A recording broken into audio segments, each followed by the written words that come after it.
Bienvenue sur Africa 24 dans cette nouvelle édition du Non-Stop Info. Voici les titres de l'actualité. En Côte d'Ivoire, après son limogeage du gouvernement, l'ancien ministre Albert Mabry Twakeuze a réagi. Malgré son éviction, il refuse de rejoindre les rangs de l'opposition. Au Ghana, 4 candidats se préparent pour l'élection présidentielle du 7 décembre 2016. Les questions économiques s'invitent au cœur de cette campagne électorale. Au Niger, la dépénalisation du délit commis par voie de presse était adoptée il y a 6 ans. Quel bilan peut-on tirer après cette révision de la loi sur la presse? Élément de réponse dans cette édition. Mais tout d'abord, au Mali, le procès du général Amadou Aya Sanogo reprend ce vendredi 2 décembre. Le procès de l'auteur du coup d'État de 2012 avait été suspendu pendant 48 heures, un jour seulement après son ouverture, le 30 novembre 2016, sur demande de la défense. Le général Amadou Aya Sanogo et 17 autres co-accusés comparaissent dans l'affaire dite des Bérets rouges. En Côte d'Ivoire, le limogeage de 2 ministres le 25 novembre 2016 n'est pas passé inaperçu. Une révocation due à la volonté de présenter des candidats au nom de leur parti aux élections législatives du 18 décembre. Albert Mabry Twakeuze est l'un des 2 ministres évincés et a réagi à la suite de son limogeage. Reportage de notre correspondant Olivier Conan. L'UDPCI, Union pour la démocratie et la paix en Côte d'Ivoire, est toujours membre du RHDP, Rassemblement des oufetistes pour la démocratie et la paix. Le RHDP est la coalition des partis au pouvoir. Malgré le limogeage du gouvernement du président de l'UDPCI, le parti fondé par Robert Gueye, l'ex-chef de la junte militaire au pouvoir de 1999 à 2000, ne rejoindra pas l'opposition. La sortie de son chef n'est que le résultat de dissensions sur le mode de désignation et le nombre de députés attribués à l'UDPCI pour les élections législatives du 18 décembre 2016. Il s'agit donc de désaccords sur les critères de choix et donc quand les critères de choix sont consensuels, évidemment le nombre s'ensuit, donc nous ne sommes pas entendus à ce niveau. Et évidemment, nous avons décidé les uns les autres de partir en rang dispersé aux législatives.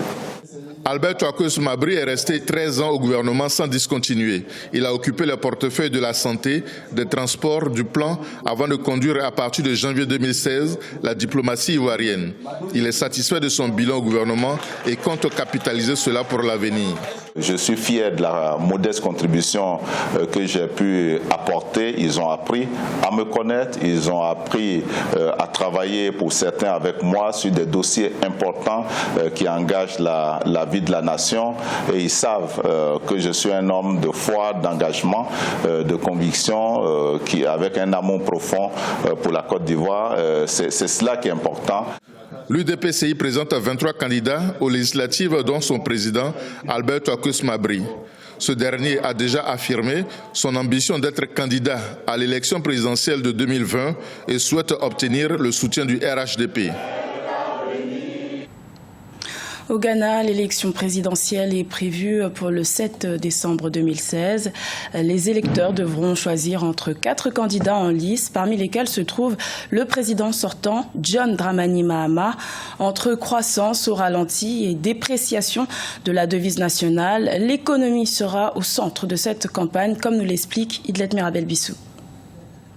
À quelques jours de l'élection présidentielle du 7 décembre 2016 au Ghana, les préoccupations sur le chômage, la corruption et une économie en difficulté sont au centre des discussions. Le président John Mahama, en quête d'un 2e et dernier mandat de 4 ans sous la bannière du National Democratic Congress, a fait des propositions pour stimuler l'industrie, l'énergie, les infrastructures, la santé et l'éducation. Le premier mandat du président sortant n'a pas pu répondre à la plupart des attentes économiques du pays selon des observateurs. Aujourd'hui, les électeurs comme l'entrepreneur Mabel Simpson demandent au prochain président des emplois pour les jeunes.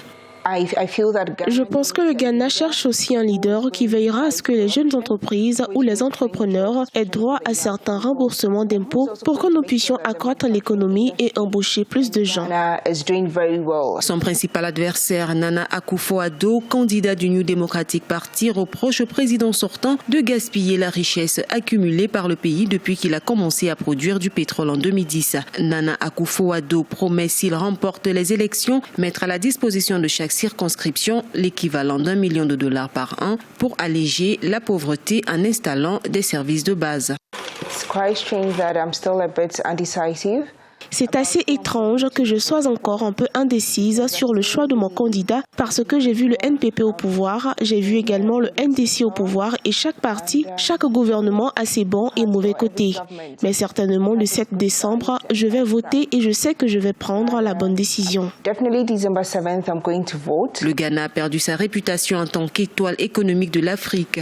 Le pays fait face à une baisse des prix mondiaux du pétrole. La designer et entrepreneur Mabel Simpson propose comme solution de sortie de crise plus d'investissements dans la fabrication et l'exportation de produits à Made in Ghana.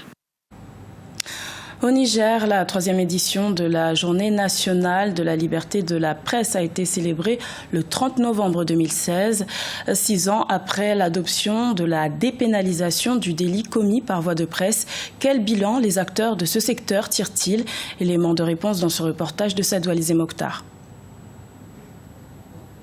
Au Niger, la presse nationale a célébré ce 30 novembre 2016 la 3e édition de la Journée nationale de la liberté de la presse. Fruit de la volonté des organisations socio-professionnelles des médias, cette journée marque la date historique du 30 novembre 2011, jour de la signature de la déclaration de la montagne par le président de la République, Issoufou Mahamadou. Cette fête dédiée à l'enracinement de la liberté de la presse est l'occasion pour les hommes de médias de faire un bilan des 6 ans de dépénalisation des délits commis par voie de presse.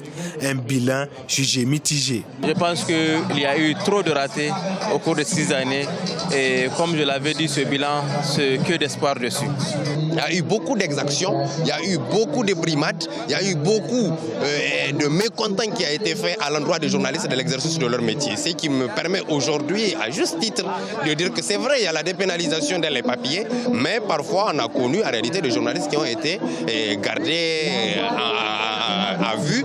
L'espace médiatique nigérien s'est aussi élargi pendant ces dernières années.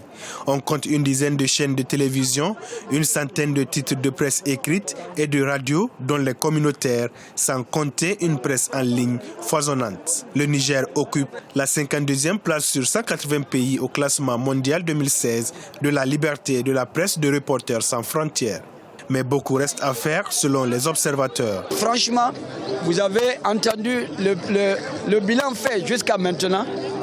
Il me semble qu'il est encourageant, mais il n'est pas suffisant. Il faut qu'on continue à nous battre pour que la presse nigérienne ait le maximum de liberté et qu'elle puisse accomplir son travail sans trop d'anicroche. La déclaration de la montagne consacre la suppression de toutes les lois pénales visant la presse en matière notamment de diffamation. Elle vient s'ajouter à la loi 2010-035 du 4 juin 2010 portant un régime de la liberté de la presse au Niger, adoptée par la transition militaire du général Salou Jibo. Le sculpteur sénégalais Ousmane Sow est décédé ce jeudi 1er décembre à Dakar à l'âge de 81 ans.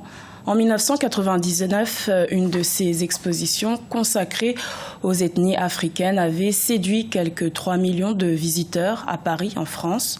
En 2012, il a été le premier artiste noir à entrer à l'Académie des Beaux-Arts. La Confédération africaine de football a dévoilé la liste des arbitres qui prendront part à la Coupe d'Afrique des Nations qui se déroulera au Gabon à partir du 4 janvier 2017. 17 arbitres centraux et 21 assistants ont été sélectionnés. Le Gabon, pays hôte, sera représenté par un seul arbitre et un seul assistant. Ce journal a été réalisé par l'ensemble de la rédaction. Merci de votre fidélité. Retrouvez dans un instant une nouvelle édition de l'information sur Africa 24.